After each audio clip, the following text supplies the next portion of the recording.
Hey, hello everyone, Namaste, welcome to my YouTube channel, myself Monica, and I hope you are doing great in your life.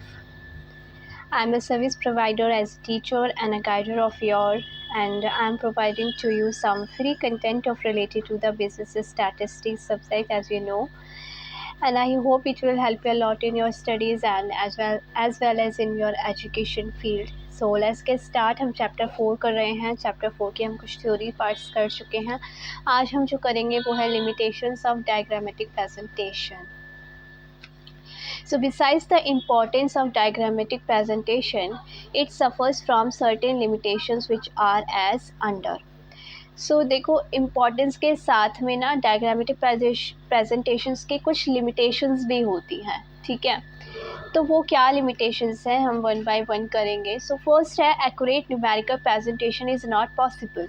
So diagrams can not be used with mathematical accuracy, they have the capacity to exhibit only the approximate values of the data, ठीक है। सो diagrams जो है ना वो हम mathematically accurate तरीके से उसका रिज़ल्ट शो नहीं कर सकते, लेकिन इनके अंदर कैपेसिटी है कि हम क्या कर सकते हैं, हम अप्रॉक्सीमेट वैल्यूज़ को जो है डाटा की वो हम ज़रूर शो कर सकते हैं with the help of the diagrams, ठीक है। उसके बाद है next point, not suitable where complex information is to be given. So diagrams are more useful to present the simple information, ठीक है। तो डायग्राम्स जो होता है वो ज़्यादा किस चीज़ के लिए यूज़ होता है, जहाँ पे सिंपल इंफॉर्मेशन आपको प्रेजेंट करनी है।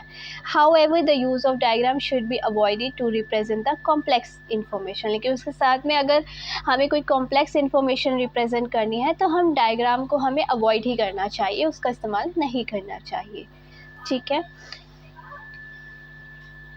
नेक्स्ट पॉइंट है मिस यूज़ ऑफ डायग्राम्स। तो improper diagram should not be used, otherwise it will amount to convey misleading information.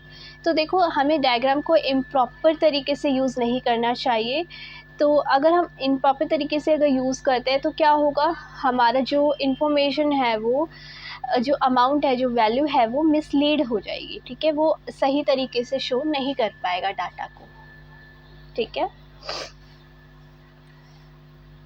Next point देखिए, नेक्स्ट पॉइंट है minimum use of 2 and 3 dimensional diagrams. So it is very difficult for the public to follow 2 and 3 dimensional diagrams as they are complex in nature.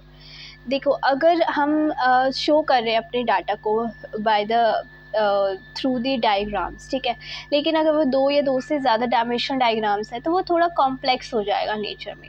So this diagram should be used only where the information is to be conveyed to persons having statistical background, ठीक है। तो हमें diagram को कैसे use करना चाहिए, वहीं पर यूज़ करना चाहिए जहाँ पे क्या होता है, इन्फॉर्मेशन जो है वो हमें स्टैटिस्टिकल बैकग्राउंड से हमें कन्वे करनी है, ठीक है। उस तरीके से हमें अगर डायग्राम के थ्रू शो करनी है तो वो इजी रहती है एज़ कम्पेयर टू 2-3 अगर डायमेंशनल हम डायग्राम्स कॉम्प्लेक्स हो जाती हैं, फिर वो हम शो नहीं कर पाते हैं, ठीक है। नेक्स्ट है not useful for analysis purposes. So diagrams are useful for making comparisons. तो डायग्राम जो है वो किस लिए यूज़ की जाती है, कंपैरिजंस के लिए यूज़ किया जाता है, and they are not at all useful for analysis purposes. और इनका यूज़ जो होता है वो सिर्फ एनालाइज करने के पर्पज़ से यूज़ नहीं किया जाता है, इनसे should be use in reference to numerical data, ठीक है। हमें न्यूमेरिकल डाटा को किस तरीके से शो करना है उसके लिए यूज़ किया जाता है डायग्राम, ठीक है।